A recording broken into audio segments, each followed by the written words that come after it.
Olá, boa noite. Bem-vindos ao Voxcast, o podcast da Vox2U Araraquara. Eu sou Patrícia Bertuol, advogada e franqueada da Vox2U. Eu sou o Jader, engenheiro eletricista, não dou choque, sócio investidor também da Vox2U Araraquara. E hoje estamos com um convidado muito especial, que eu gosto muito, nosso aluno da Vox2U ainda não terminou o curso. Quem é Jader? Ele está vendo? Kleber Piva, De Oliveira. advogado, pai da Isadora, pai do Heitor e marido da Vanessa. Que está aqui com o Tá bebê aqui. assistindo a gente. Se tiver um chorinho, vocês já sabem que a gente tem telespectador de primeira linha aqui conosco. Quem gostar de uma história que toca, eu acho que é o momento. É o momento. Vou passar a palavra para ele acabar de apresentar pra gente essa história linda, não é, Kleber? O Kleber tem uma história de vida que tocou todo mundo da Vox2U. A gente ficou muito impressionado, ele vai contar um pouco dessa história. Trabalha na advocacia previdenciária, trabalhista também. Tem uma clientela muito legal em Araraquara, tem uma história de vida incrível.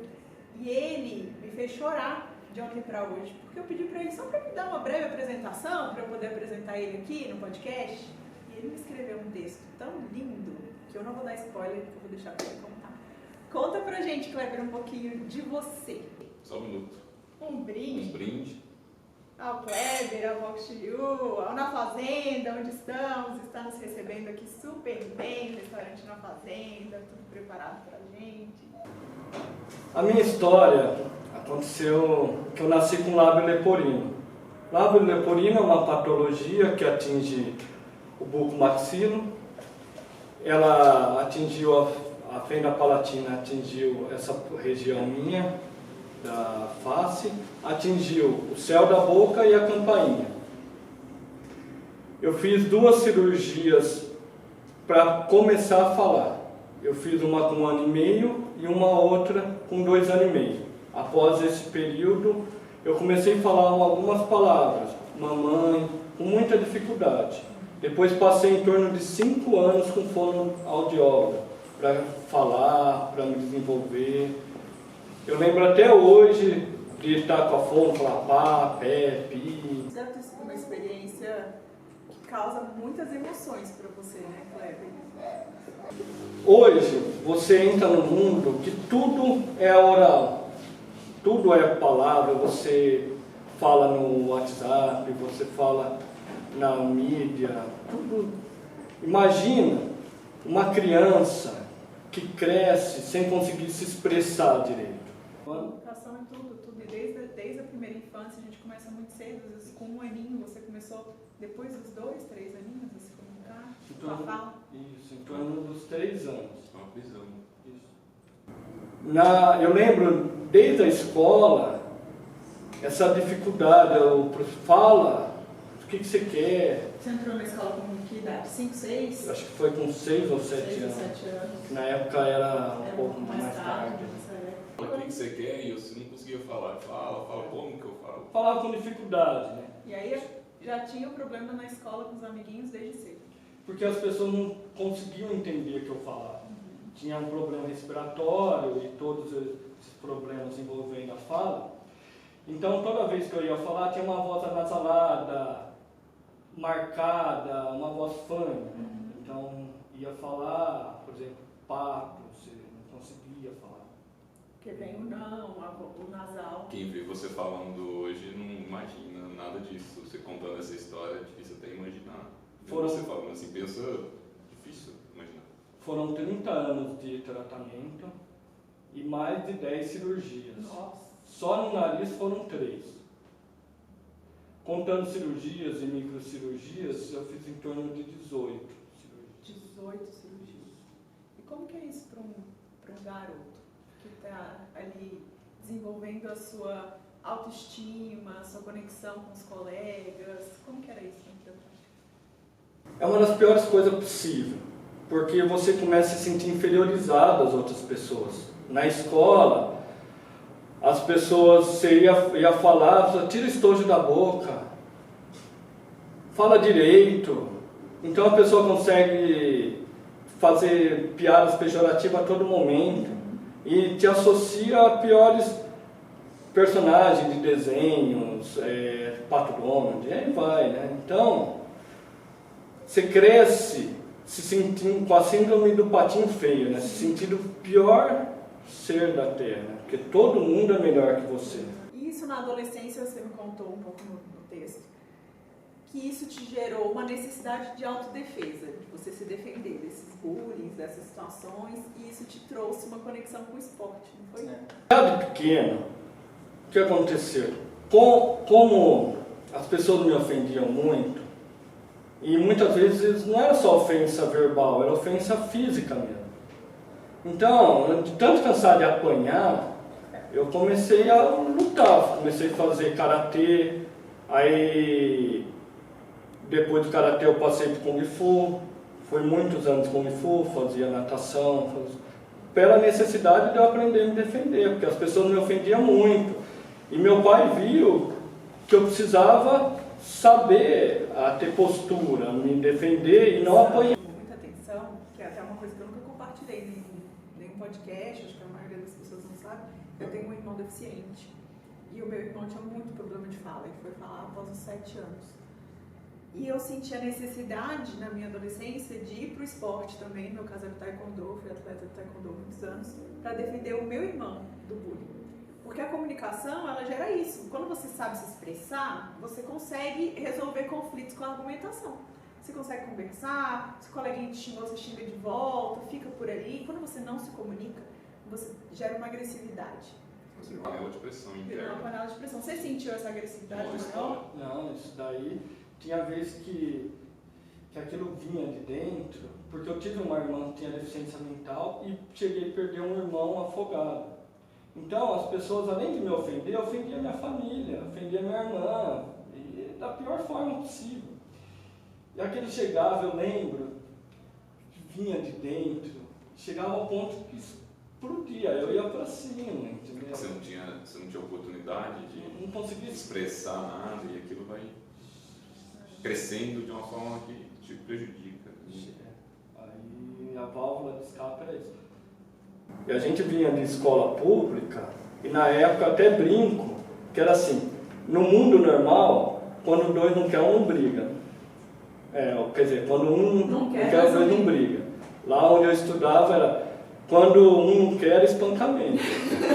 Então não tinha essa. Já é pro fight. E aí o karatê e o kung fu foram suas armas. E também foi uma válvula de escape. Porque extravasar aquela energia, porque você sentia ali, e na época o professor era muito contundente, falava, a gente tem que aprender a apanhar, a gente tem que aprender a ter resistência, porque bater é muito fácil. Sim, a resiliência de se reerguer é que é complicado. E aí que está o segredo da coisa. Exatamente. E essa conexão com o esporte te ajudou a trazer uma calmaria. E junto com isso vieram essas 18 cirurgias, você foi se tornando um homem com mais fortalecimento e com uma fala melhor também, não foi isso? O esporte, eu tive que parar com o Kung Fu. Foi uma dor muito forte, porque eu tive muita placa, né? Tem placa até hoje. Minha mãe tinha muito medo de eu machucar e quebrar e piorar a situação, principalmente depois da cirurgia no nariz. Gozíssimo, eu já quebrei alguns narizes no taekwondo. Não o meu, dos outros. Mas acontece. O esporte, ele melhora tudo, né? Que a gente aprende a galgando os degraus de conhecimento com calma. Né? Então ele aprende a gente falar com calma, a ter mais firmeza na hora de falar. Só que para o adolescente a gente não tem essa experiência. Não. Hoje eu percebo, hoje já com uma certa maturidade, eu consigo entender os ensinamentos do mestre, entender o ensinamento do professor. Mas não é. E ele teve alguns amigos, parceiros de infância e adolescência que defendiam ele nas brigas. Você sabe quem que é um dos amigos dele? Fiquei sabendo ontem. Inclusive, pode ser que ele chegue aqui a qualquer momento. O Josenati, que é o proprietário aqui do Na Fazenda, era um dos seus fiéis escudeiros que te protegia do bullying. Conta essa história aí pra gente. Era direto, né? Era grande. Ele sempre foi maior, tinha ele... Tinha cabelo na época? Tinha cabelo... Bem mais. Mas ele continua grande. parecia um anjinho, né? Ele era o amor da escola, né? Todo mundo gostava dele. E tinha o meu primo, que era o amigo do João.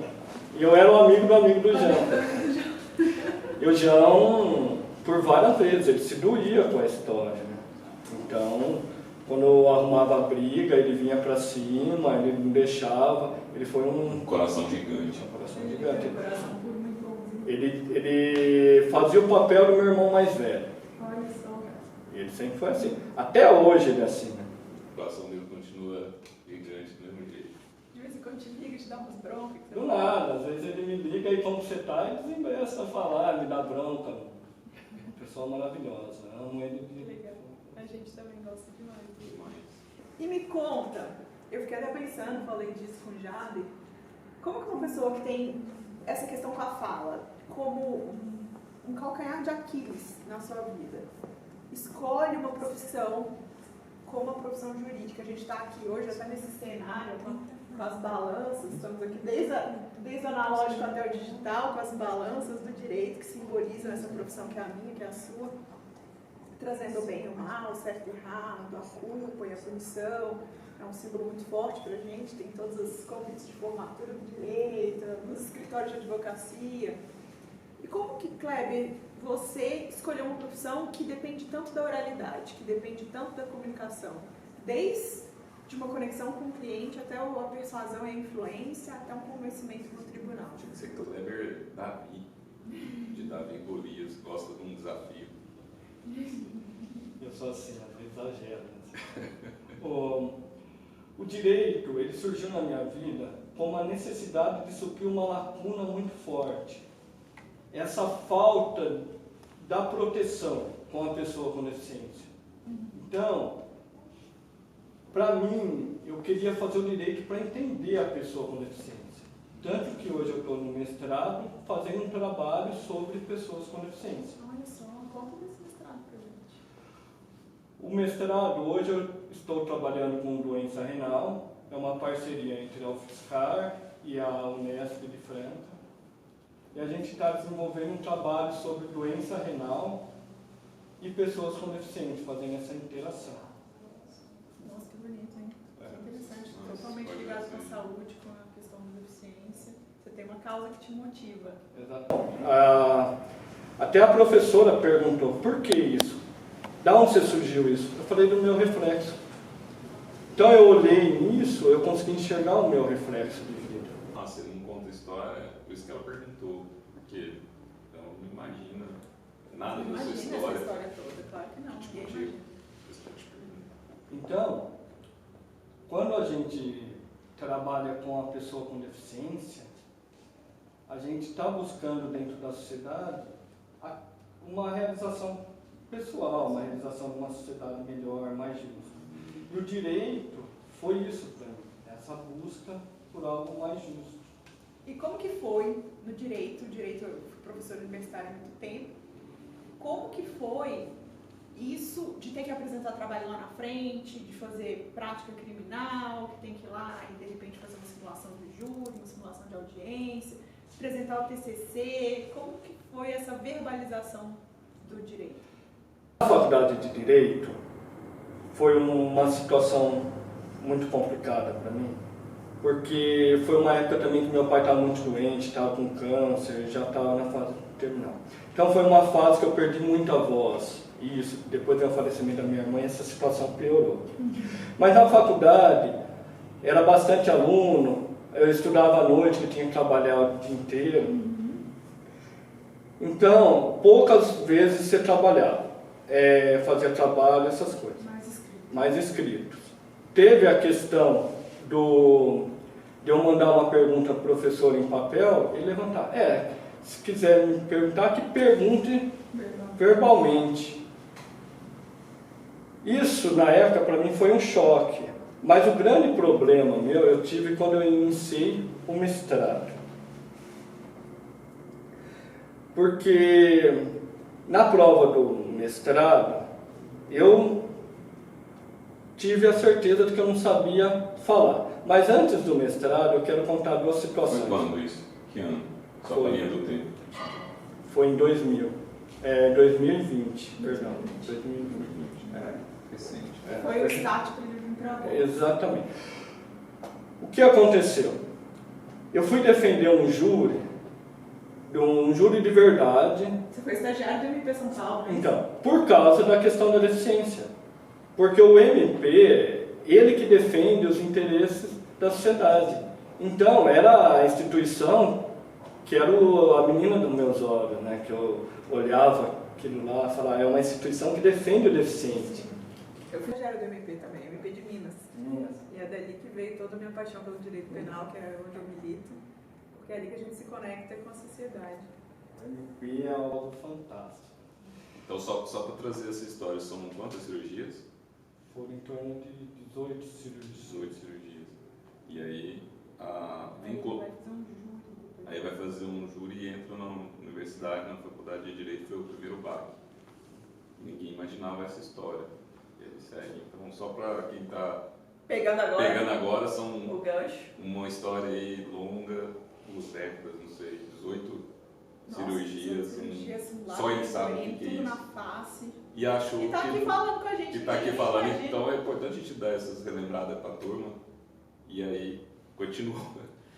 Eu lembro que eu fui fazer um júri verdadeiro. Eu cheguei no júri, nós chegamos a ganhar o júri, só que o promotor que estava lá foi a pessoa mais brilhante que eu já vi. Ele levantou e começou a fazer a defesa do júri, e eu vi os jurados olhando para ele, e ele gesticulava, ele pulava, ele encantava a plateia. Na hora que eu vi aquilo, eu olhei para mim mesmo e falei, perdi. Como que vai ganhar um cara desse? Eu vi a diferença de conhecimento dele para mim. Conhecimento e toda preparação. Ele prepara o promotor de justiça. O promotor ele é preparado desde o concurso público, que ele tem uma prova oral, então ele tem que ter uma oralidade, precisa passar na prova, que é dificílimo. E dentro da Escola Superior do Ministério Público existem treinamentos também. Isso não nasce assim, o promotor nasceu assim, ele treina. Não, exatamente. E eu olhava aquela apresentação do promotor ali, eu falei, gente, eu passei a admirar o cara que estava disputando comigo. Pela genialidade da apresentação dele. Comunicação dele. Foi algo assim que eu nunca tinha visto. E aquilo me chamou a atenção. Quando terminou o júri, por várias vezes em casa, refletindo, eu falei, gente... Você sabe, fazendo um parênteses, que a gente tem muitos alunos, a gente já treinou mais de 150 advogados em Araraquara, muitos alunos advogados e juízes que vêm treinar a comunicação, porque eles sentam comigo e falam assim, eu preciso falar melhor com o MP. Juízes que falam para mim, o brilho é todo da comunicação do advogado e do MP. Eu não estou no mesmo nível. O juiz fala isso. Então, o brilhantismo da comunicação, que é trazida dessa forma mais entusiasmática do Ministério Público, realmente chama a atenção. Fantástico, fantástico. Você vê o preparo ali, não é um preparo qualquer, cara, foi realmente preparado, um brilhantismo. Pontos. Você falou que eu vou ficar assim. Eu falei, isso aqui tocou dentro do meu coração. Eu falei, quero ficar igual esse cara. Bom, aí eu queria fazer o mestrado, era um sonho meu, e eu me matriculei como aluno ouvinte da UFSCar, aluno especial. Sim. Eu fui fazendo as aulas lá, e todo mundo apresentando, e chegou na minha vez de apresentar, eu não sabia apresentar, e não apresentei. Aí levei uma carcada da professora, daquelas de arrepiar defunto. Ah, é verdade. E ela foi sem dó. Ela falou, você quer alguma coisa na sua vida, você tem que ser protagonista da sua história.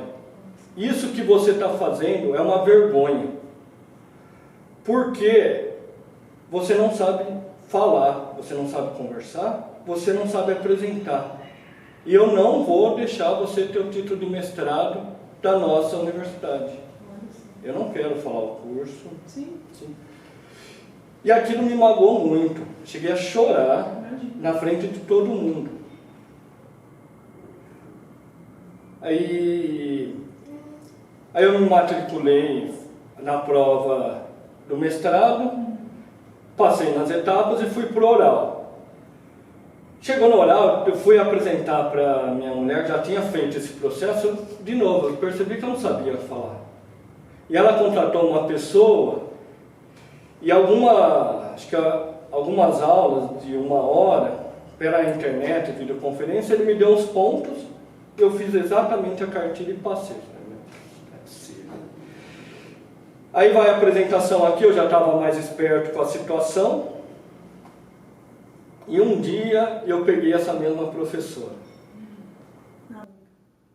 E ela virou para mim. Você encontrou o lugar de novo embaixo ou em aula? Banca de acesso, de ingresso? Não. Foi em aula. Na banca de acesso, eu peguei uma fono e uma outra que era educadora física. E essas duas são professoras brilhantes. E chegaram até a perguntar para mim, porque elas sabiam da história. Você vai desistir? Eu falei, mas nem mandando eu desisto, você acha que eu vou desistir? Sou resiliente. Porque aquilo que aquela professora fez me magoou tanto, que eu falei, eu morro, mas é muito difícil. Mas é uma questão interessante, mais um parênteses, essa questão da academia, do ambiente acadêmico, é muito hostil, Esse ano a gente teve relatos jornalísticos de alunos que, após a banca de TCC, uma reprovação da banca de TCC, cometeram suicídio. Tamanha hostilidade. Então, a comunicação, a ausência de comunicação é um aprisionamento mesmo. É um aprisionamento. Se você não consegue comunicar aquilo que você passou 5 anos estudando, e você, muitas vezes, a nossa juventude não tem a bagagem emocional que você teve, porque você aguentou pancada a vida inteira, foi pro esporte. É a resiliência total que você tem. Cai e levanta, e veio do esporte, da vida, da história de vida dura e difícil que você traz, se pega com o perdão da expressão aqui. Esses meninos igual a gente cria nossos filhos hoje, menino criado com vó, que não dá conta de uma pancada dessa numa banca de TCC, acontece esses absurdos que a gente está vendo, de até suicídio por não aguentar. Então você foi firme que você não entrar nesse mestrado. Aí no mestrado eu encontrei essa professora. E aí eu fiz a minha apresentação e ela falou, eu vi que você continuou, né? Ela falou, me desculpa. Eu falei, não, você não me deve desculpa. Muito pelo contrário, se eu estou aqui é por causa de você. Porque foi você que fez eu mudar a minha história. Você plantou a sementinha aqui que está nascendo e crescendo. E de verdade, hoje eu sou muito grato a essa professora, porque com a patada que ela me deu e da forma que ela me tratou, fez eu perceber que realmente eu tinha que mudar. Interessantíssimo. A gente tem uns carrascos desses de vez em quando, não é? Um ambiente mais competitivo. Eu tenho uma história assim com um professor também. Eu fiz Universidade Federal de Uberlândia. Vou contar o nome do santo não, mas quem estudou comigo sabe quem é. Era um membro do Ministério Público de Minas Gerais, foi professor de Direito Penal. E ele, na primeira prova da faculdade, ele falou que ele daria um código comentado do NUT, lembra? Os códigos, na época, pra gente era assim, nossa, era muito caro comprar um código comentado do NUT. Daria um código comentado do NUT para a maior nota da sala de aula. E eu fui lá e fiz a maior nota da sala de aula. Só que eu gostava muito de direito penal. E eu rebatia vários argumentos dele. No direito penal são muitas escolas, aí a gente vinha de Roxin para Jacobs e passava. E ele tinha uma vertente dele, que só ele acreditava naquela vertente, e a minha vertente era diferente. Resultado, a minha segunda prova desapareceu e eu tirei 0. Ele me reprovou no direito penal, eu fazia direito de manhã, letras à noite, eu não podia reprovar em matéria nenhuma, porque a minha grade era toda fechada, não tinha como cumprir matéria à noite, porque eu fazia outra faculdade à noite. Eu criei uma raiva tão grande desse ser que eu falei assim, eu vou ser melhor que ele em direito penal. E eu estudei cada vez mais direito penal porque, por causa disso que você falou, você vai ver como eu sou melhor do que eles. É muito interessante, é importante a gente ter essas coisas que motivam a gente a ser melhor. Você cresceu muito com essa professora. Exatamente. Ela tocou no fundo da minha ferida. Então, uma coisa que a nossa geração tem é essa inteligência emocional. Assim, acabamos de citar duas, eu posso falar uma, lógico, que diferente da do Kleber, que tem muito mais elementos, difícil comparar.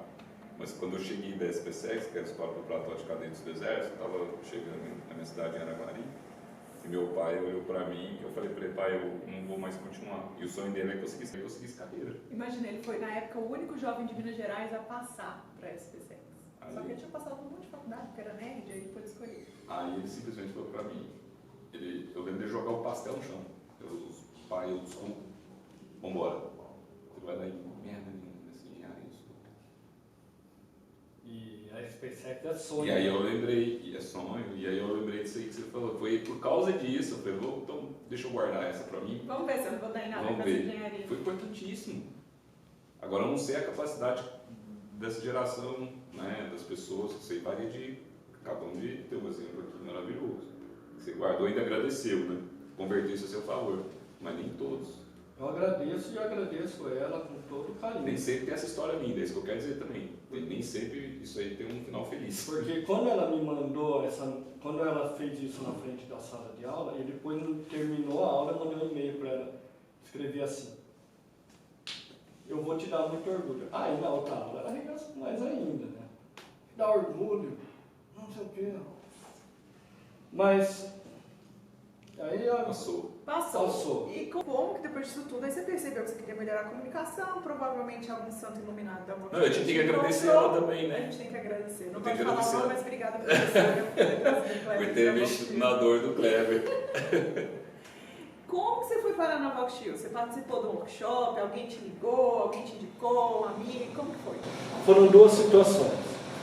Uma, eu tinha participado de um workshop, que eu subi no palco e perguntaram para mim: o que você está fazendo aqui? A primeira vez que eu subi ali, eu não sabia nem o que estava acontecendo, né? O que você está fazendo aqui? Eu não sabia o que falar. Eu falei: eu estou aqui porque eu nunca ganhei uma discussão com a minha mulher e eu quero ganhar a dela. Foi a forma de eu brincar. Só que eu fui para a Vox mesmo porque eu montei uma loja de produtos naturais. E na época eu estava fazendo curso no Sebrae. E a minha professora era a Liliana. E ela falou: vem para a Vox, vem conversar. E ela me falou com tanto carinho, conversou comigo com tanto carinho, com a Vanessa. Eu falei: não, eu vou nem que for para A Lidiane te trouxe para a Voxil. É Lidiane. E ela me trouxe, ela me falou com tanto carinho que Legal. eu peguei e vim. E cheguei lá, eu fui tratado com muito carinho. Então, eu não sabia a mínima ideia do que era a Vox. Ah, escola de oratória, mas para que eu escrevi oratória? Então você foi pelo carinho, Foi sem ter... A Lid abraçou os dois. Exatamente. Matriculou os dois. Matriculou eu e a Vanessa. A Vanessa teve que esperar porque o bebê estava a caminho. Já já ela vem. Tá. E foi algo assim mágico, porque nós fomos por ela, por aquele carinho que ela teve com a gente, como ela foi nossa professora, e tudo que a gente tinha dificuldade, a gente sentava com ela explicava. Ela tem um carinho muito grande pela Voxil. Esse carinho que a Lid tem pela Voxil cativou a gente, inclusive, né? Sim. Cativou a gente muito, de uma maneira muito forte. Ela é meu braço direito e esquerdo da Voxil. Hoje ela é minha sócia da Voxil. Ela tem 10% da unidade, é dela. E ela trata como se fosse tudo e um pouco mais dela, porque ela realmente tem muito amor, que a gente deve muito a ela esse trato com os alunos. Por essas coisas que são intangíveis que ela Intangíveis. está com a gente hoje. É uma pessoa fantástica, né? Tenho muito carinho por ela. Que legal. E aí vocês não fizeram juntos. E você estava falando pra mim que você acha que foi bom vocês não terem feito juntos, porque aí você ganha as técnicas primeiro, vê se convence ela. Como é que é isso? Junto para mim foi bom, porque eu pude me soltar melhor e tento aplicar em casa. Seguindo, Vanessa? Mais ou menos. É bom, a argumentação. E ela vai fazer o curso, aí eu quero ver, Aí eu já ela vai perco. lembrar. A gente fez juntos, nós fomos alunos, fizemos juntos. Vocês fizeram na mesma turma. Foi assim, eu era professora universitária lá em Verão, já engenheiro líder de uma equipe muito eclética, ele tinha que fazer uma comunicação desde uma pessoa mais simples até uma pessoa muito qualificada. E a gente foi conhecer um workshop da Voxil, porque eu queria aprender as técnicas, porque meus alunos perguntavam muito. A franquia era de Ribeirão Preto, eu dava aula em Ribeirão Preto. Fui conhecer essa história. Quem já ouviu, passa pra frente, porque de vez em quando eu conto nos podcasts. Mas foi muito interessante que a gente fez o workshop e o Jader falou, vamos fazer. Eu falei, vou fazer isso nada. Eu não tenho tempo para isso não. A minha vida é dar aula o tempo inteiro, não preciso disso não, eu já falo demais. Pra que mais oratório? Eu falo o tempo inteiro nos cotovelos. O pessoal mistura muito porque tem uma plateia, porque fala, não tem problema de falar em público. Não, você tem problema com a sua mensagem, você não sabe. Porque uma coisa é você ir pra frente de todo mundo, uma plateia grande, e outra coisa é você realmente se conectar e passar uma mensagem. São coisas totalmente distintas. E pelo fato de estar lá, às vezes a pessoa, não tem problema. Então, mas você não sabe, deixa eu te contar. Pergunta pro pessoal se você realmente não tem. Sabe uma coisa que eu aprendi na Vox? Desculpa te interromper. É algo fantástico, porque a comunicação, ela é, para mim, hoje, é muito mais do que falar em público. É fazer com que a pessoa entenda o que você quer. Eu não preciso falar nada. Se eu chegar para você e fizer um gesto, você está entendendo o que eu quero. Se você está falando, eu simplesmente te dou atenção, isso chama escutativa, é uma informação que eu estou te passando que você realmente é importante para mim. É uma comunicação não falada. Isso daí a Vox também ensina. É isso mesmo. Comunicação não é o que a gente fala, é o que o outro entende. É importantíssimo que isso aconteça. E assim foi que a gente transformou esse meu sonho. Nós somos mestres também, já na engenharia. Eu, meu mestrado é na educação, porque eu tinha esse amor por educação. Fiz uma conexão do direito internacional com a educação. E a gente percebeu que tem uma aula da Vox muito interessante que fala sobre o legado. Você já teve ela, aquela dos níveis neurológicos da comunicação, que tem uma pirâmide evolutiva. Já. Naquela aula, você olha para aquela pirâmide e fala assim, o que eu estou deixando de legado com a minha comunicação? O que as pessoas lá na frente, né, seus filhos, nossos alunos, colegas de trabalho vão lembrar da gente quando a gente não estiver mais nesse mundo? Aqui. Será que vão lembrar da gente? Portela fala muito sobre isso, da morte. E naquela aula eu falei assim, nossa, eu sempre achei que o meu legado era com direito penal, porque eu dava aula de penal e processo penal internacional. Mas era muito pouca gente. Os alunos do direito, mais que eu tivesse uma turma de 100 alunos, são alunos do direito. Na VoxU a gente tem profissionais de todas as áreas diferentes. E como a gente foi aluno, a gente via o nosso amigo que era bancário, outro que era empresário, outro que era engenheiro, transformando a comunicação deles, outro que era médico, outro dentista. Tipo, nossa, a gente pode trazer isso para todo mundo em Araraquara. Araraquara não tem uma escola dessa. Vamos fazer esse negócio? E aí, dá a louca, você empreendeu também com a loja de produtos naturais, você sabe que empreender não é simples. Quando a gente faz essas transições, a gente tem que mexer muito na vida da gente, mas se a gente tem um propósito muito grande, como eu tenho, e você hoje, pra mim, me emocionou muito essa noite quando você me mandou o texto, eu te mandei um áudio em seguida, isso faz a gente perceber o quanto... Essa é a razão, é a o razão, porquê, é o propósito, é o são propósito histórias, de fazer o que a gente faz. transformações como a sua, essa contribuição, essa conexão com a sociedade, da voz, Ele das usou pessoas com paralelo. grandes histórias, assim, essa que é a razão, o porquê. A gente pode analogia, o Jader era o rei da analogia, muito bom na analogia. Mas o Kleber fez uma analogia no texto dele que me chamou muito a atenção. Ele falou assim, que para uma criança, para um homem que tem um lábio leporino, se tornar um orador, conseguir verbalizar tudo que ele quer, é como um paraplégico sair da cadeira de rodas. Isso assim, na hora, né, eu falei, prepara o ensino, né, porque foi muito profundo, era para ser Direto ao ponto e muito profundo ao mesmo tempo.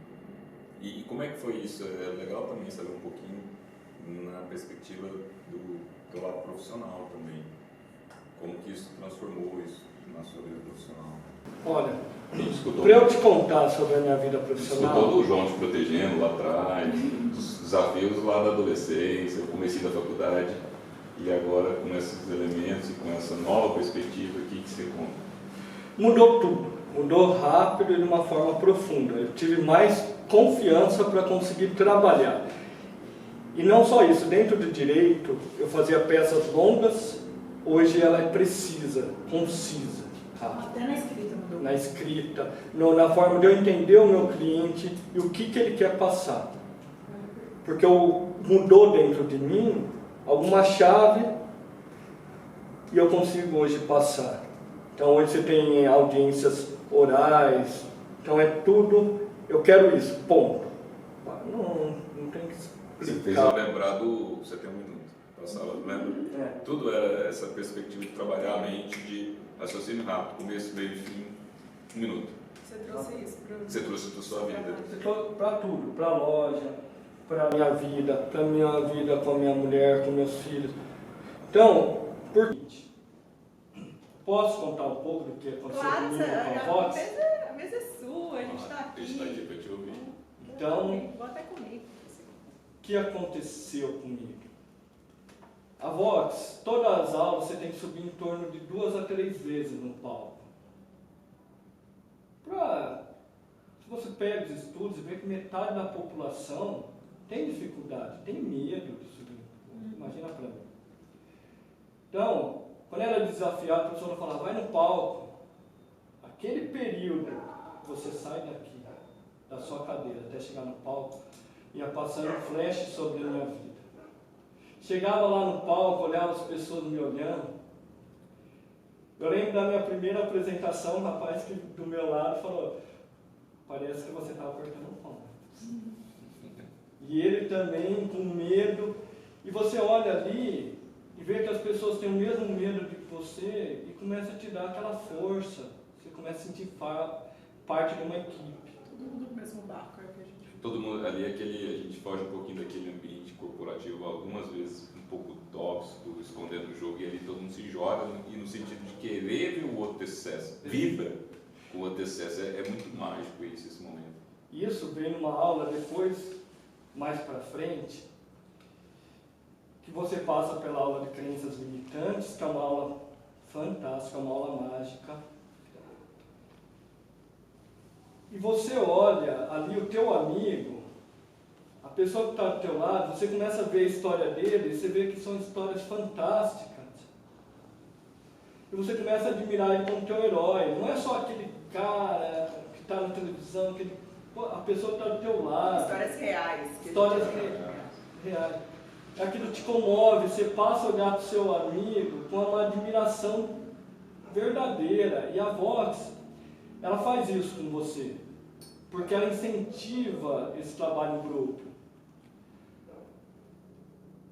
Na aula de crenças limitantes, foi um divisor de água na minha vida. Porque chegava ali, qual que é o que você tem medo? Aí a gente tem que colocar tinha medo disso, medo daquilo. No seu caso, você tinha medo de apanhar da esposa, você colocou isso. Tem até Até hoje. hoje, mas não passou. Só de falar em público. Não tem mais. Eu acho que eu tenho que fazer O medo da esposa continua, né? O negócio ali é tão fantástico que eu peguei e comecei a analisar o meu medo. E a professora falou, ó, Quem foi seu professor? a Lari, fantástica. E ela tem uma força, um entusiasmo. E ela falou, na hora da apresentação dos medos, ela terminou, todo mundo apresentou, ela falou, isso é o que vocês acham que vocês são, não o que vocês realmente é. Agora nós vamos trabalhar o que vocês realmente são.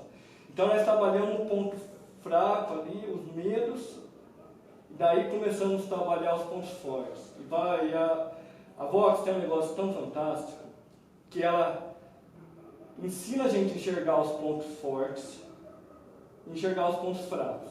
A gente melhora os pontos fortes, começa a trabalhar para melhorar os pontos fracos. Então, cada vez que você sobe no palco, tem um feedback. Ó, você errou. É importantíssimo o tempo todo, essa dinâmica. E aí, a partir desse momento, eu comecei a ressignificar a minha história. Porque eu lembrava lá, e a gente faz tudo de uma forma de brincadeira, uma brincadeira real, né? Eu lembro que nós chegamos ao ponto de ser invadidos por dinossauro alienígena. Só entende quem faz boxe. Só Aí entende já- quem faz boxe. Provocação máxima da criatividade, construção. Só quem faz boxe. Ninguém vai entender nada disso. Nós vendemos plantação de celular, defendemos que não deveria tomar banho. Tudo isso vai entrando dentro do seu subconsciente, você vai pondo para fora. E você vai vendo, pelo menos no meu caso, eu tive a sensação de que eu olhava para a minha história ressignificando aquela situação. Aquele medo, aqueles traumas, aquelas dores, ia passando de algo dolorido para algo gostoso, né? Para uma experiência que eu tive na vida. E aquilo lá me fortaleceu. Então, eu conseguia enxergar aquilo como uma experiência, como uma prova. Foi ressignificando. Então... Que demais, que demais. Que história linda. A Patrícia esquece, então um brinde, né? Um brinde, um brinde. Você é o responsável pelo brinde, eu esqueço. Eu tô vidrada na história dele aqui. Pois é, eu me também lembro do lembro. brinde. Eu tô atento aos dois, ó, a história e ao brinde. Klebe, que demais. Então essa transformação Não, te fantástico. trouxe uma autoconfiança, uma segurança, que hoje você consegue essa verbalização, está fazendo as audiências melhor, está escrevendo melhor, está trazendo um contexto para a sua advocacia, para o seu empreendedorismo, até para a sua família. Você tem a Isadora, pequeno, eu garanto que você está contando histórias de um jeito diferente para ela, porque comunicação muda tudo ao nosso redor. O que você daria de dica, se você quiser até olhar lá para o pessoal que está assistindo a gente, o que você daria de recado para quem nunca pensou em desenvolver a comunicação? Eu acho que mais importante que qualquer coisa na vida é buscar transformar essa experiência numa experiência boa, em algo que realmente vale a pena ser vivido. Quando a gente entende o que realmente vale a pena, a gente busca melhorar todos os pontos. E melhorando a comunicação é transformando dentro de nós algo que está machucado, que realmente mereça ser transportado para fora. Então, fazer a Vox, ou fazer qualquer curso de oratório que realmente seja válido, é transformar a experiência dessa vida numa experiência que realmente é encantadora, que faça valer a pena. Faz sentido. Porque é emocionante, é uma fase da vida que é emocionante. Entendeu? Que demais. Kleber, é uma satisfação gigantesca poder ter um depoimento desse, tão profundo, tão sincero, uma história de vida tão linda como a sua. A gente quer que vocês permaneçam com a gente, que a Vanessa vai vir depois, daqui a pouco as crianças vêm, a Isadora vem também do Vox Kids, que vocês permaneçam com a gente nessa caminhada, que vocês possam sempre contar conosco. Falou de comunicação, se tiver alguma coisa aí no meio do caminho, chama a gente que a gente está aqui para isso. Quero te agradecer enormemente, que os meninos já estão me dando aviso ali de que a gente está extrapolando o tempo. A gente ficaria aqui conversando mais umas 2 horas com esse tanto de história, né? Com certeza. Mas muito obrigada, viu? Gratidão eterna por essa história, que você continue com essa força, com essa resiliência de defender as causas que você acredita, que isso é muito importante. E eu que agradeço, porque se não fosse isso, eu estaria amarrado ainda no meu passado. Foi graças a isso que eu consegui romper com o meu passado. E hoje eu vejo a minha vida mudou realmente. Parabéns. Muito obrigado. Só tenho que agradecer. E dizer que esse é o combustível que alimenta o porquê da Vox, e a gente saber que realmente está tendo essas entregas e pessoas como você, com sua história, pode dar voz à sociedade. A gente quer que Araraquara tenha uma voz que nunca teve, através de quem? Das pessoas e de histórias maravilhosas como a sua. Parabéns, viu, Cleber? Você e outras histórias lindas como a sua são o grande combustível, o nosso grande porquê de continuar tentando entregar cada vez mais com a Vox. Parabéns, obrigada.